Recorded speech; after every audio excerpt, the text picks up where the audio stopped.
BP Saroj सिर्फ ठाकुर बाभन लाला के यहाँ जाते हैं, छोटे बिरादरी के यहाँ नहीं आते। जब भी काम हुआ है रात को हुआ है, दिन को नहीं हुआ है। इसमें मजदूर का पैसा नहीं मिला है। आलम कुछ यूँ रहा है कि लगातार 5 साल सांसद यहाँ बेनदारद रहे। शहरों की हालत तो हमेशा लगातार, चाहे वो सड़क परिवहन मंत्री रहे हो चाहे जो रहे हो, उनके वादे बहुत बड़े बड़े रहते हैं, लेकिन ज़मीनी हकीकत पर अगर हम ग्रामीण इलाकों पर जाकर बात करें तो वहाँ सारी उनकी व्यवस्थाएं धरी की धरी रह जाती हैं। उसका एक प्रमाण मैं आपको दिखाने वाला हूँ। आज ग्राम सभा कोढ़ा के अंतर्गत उपस्थित हूँ। यह एक सड़क है जो ग्राम सभा पहाड़पुर और कोढ़ा को मिलाती है। अगर रात में इमरजेंसी केस हो तो इस सड़क से कैसे जाया जाएगा, इस बारे में देखिए। यहाँ पर पुल बना है, तकरीबन 3 से 4 साल पहले निर्माणाधीन हुआ था। दिखाइए यहाँ पे कैमरामैन की हालत क्या रखी है। ये जो सड़क है यहाँ पर इस समय हालत जो है, 2 व्हीलर भी लाना बहुत मुश्किल है। यहाँ पर कुछ युवाओं ने हमें खबर दी थी, उस खबर को संज्ञान लेकर मैं उपस्थित हूँ। अभी कुछ युवाओं से भी आपको बात कराऊंगा। पहले मैं पूरी जो है पुल का आपको रूबरू करा दूँ। लगातार चाहे कोई भी सरकार हो चाहे जो हो, हम अपनी आवाज़ तक उठाने के लिए तैयार नहीं होते। क्यों? क्योंकि हमें ये पता नहीं होता है कि हमारा अधिकार क्या है। सड़क की जो डामाडोल स्थिति है, आप देख सकते हैं दूर दूर तक, जहाँ तक या हम आपकी और हमारी नज़र जा रही है कि कहीं ना कहीं पूरी तरीके से धज्जियाँ उड़ गई हैं जब सरकार यह कहती है कि मैं काम की नीतियों पर काम कर रही हूँ। मैं यहाँ पर उपस्थित कुछ युवाओं से बात करना चाहूँगा और दिखाना चाहेंगे, उनसे पूछना चाहेंगे कि इस बारे में उनकी क्या राय है। सबसे पहले मैं भैया से मिलाना चाहूँगा, उनका नाम जानना चाहूँगा। बड़े वादे होते रहते हैं, कोई भी सांसद विधायक हो, लेकिन ग्रामीण स्थिति हमेशा कमज़ोर रहती है। भैया सबसे पहले आपका नाम? सर मेरा नाम राहुल सरोज है। इस पुल में मैं काम किया हूँ। ये पुल ऐसा बनना चाहिए था उत्तर दक्षिण। ये पुल पूर्व पश्चिम बन गया है, उत्तर दक्षिण बनना था। 1,64,000 वोल्टेज का तार है। ये लाइन कभी भी चालू हो सकता है।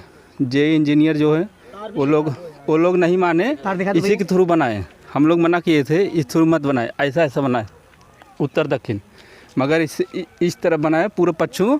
और इसमें 48 लाख रुपए पास हुआ है, मगर 12-15 लाख रुपए भी नहीं लगा है। सब जितने है इसमें कर्मचारी सब पैसा खाए हैं, सबका कमीशन बना है।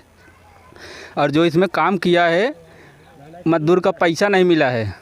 करीब 80,000 रुपया इसमें नहीं मिला है। ये सोचते क्यों है कि हम आवाज़ उठा नहीं जानते? हम किसी को सांसद बनाए, किसी को विधायक बनाए, अगर जेई भी हैं तो वो सिर्फ हम जनता के लिए ही हैं, ना कि वो अगर हमें कोई रौब झाड़ता है, कोई भी चीज़ें होती है, ये तो ठीक नहीं है। हमें अपना अधिकार उठाने का पूरा हक है और उठाना चाहिए। आप लोग इस पर खामोश क्यों रहे हैं? सर मैं बहुत बार बोला मगर विश्वास पर रख गया। ये जो अमित सिंह है जिसके नाम पे टेंडर पास हुआ है, अमित सिंह ठाकुर हैं, वो मुगराबाद शाहपुर के हैं और उनको वो ठेका दिए हैं। पंकज पटेल नगौली है उनका घर, सुजानगंज। उनके घर में 50 बार जा चुका हूँ। वो बोलते हैं मैं इनको पैसा दिया हूँ, अमित सिंह बोलते हैं पंकज को दिया हूँ, पंकज बोलते हैं अमित सिंह को दिया, मगर वो दोनों कभी आमने सामने नहीं हुए। और जितने इसमें कर्मचारी हैं कोई सुनता नहीं। जब भी काम हुआ है रात को हुआ है, दिन को नहीं हुआ है। इसमें जितना भी काम हुआ है रात को। सरिया जितने mm के डालनी चाहिए, 18 mm 16 mm ये सरिया नहीं डली है, 12-10 इतने mm की सरिया पड़ी है। और पुल नीचे जाइए, इसका जो नींव है जी, इसका फाउंडेशन वो नीमन नहीं है, मतलब मजबूती नहीं है।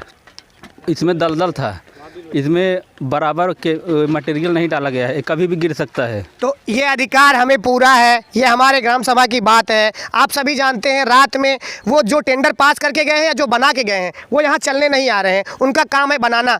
हम गांव वाले हम अपनी आवाज़ नहीं उठा सकते। मैं आप सब युवाओं के लिए खास करके लगातार लगा हूँ। हम सौंप सकते हैं अभी भी SDM ऑफिस में जाकर, या जो कानून में प्रावधान है, जो अधिकार है, आप उसको पढ़िए और अपनी हक की आवाज़ उठाइए। लगातार अगर वो पास करके जा रहे हैं, जिस तरीके से ये क्षतिग्रस्त पुलिया है, सामने आगे जो रोड पूरी तरीके से टूटी हुई है, इधर रात के समय अगर बड़ी गाड़ी या फिर हम छोटी गाड़ियों से तो इस पुल पर जाना लगभग असंभव सा लग रहा है। और आप सब यहाँ काम भी किए हैं, उन सब चीज़ें भी रही हैं, तो मुझे लगता है एक बार आपको ज़रूर इसमें संज्ञान लेना चाहिए। बाकी चुनाव चल रहा है, लोकसभा चुनाव आप सभी देख रहे हैं। यहाँ के वर्तमान सांसद रहे हैं कि BP सरोज, क्या आप लोगों ने उनसे बात की इस बारे में?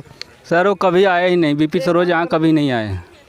वादे तो बहुत बड़े बड़े हैं कि वो इस बार फिर से जीतेंगे और चुनाव लड़ेंगे।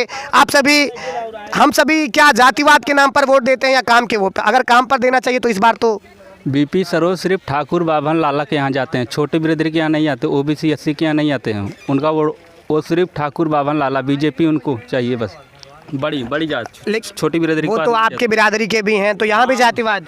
वो मेरे बिरादरी के मैं भी पासी हूँ, वो भी हैं, मगर वो कभी छोटी बिरादरी को लाइक नहीं करते हो।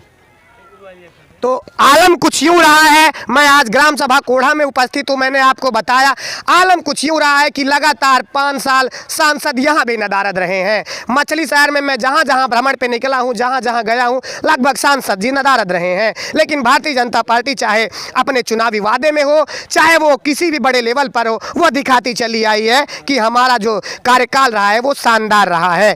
लेकिन ज़मीनी हकीकत कुछ और है दोस्तों। ऐसे तमाम खुलासे मैं आपके बीच करता रहूँगा। इसी बीच कुछ और युवा हैं, मैं उनसे बात करना चाहूँगा। भैया आप भी आएंगे ज़रा, भैया आप भी बोलेंगे।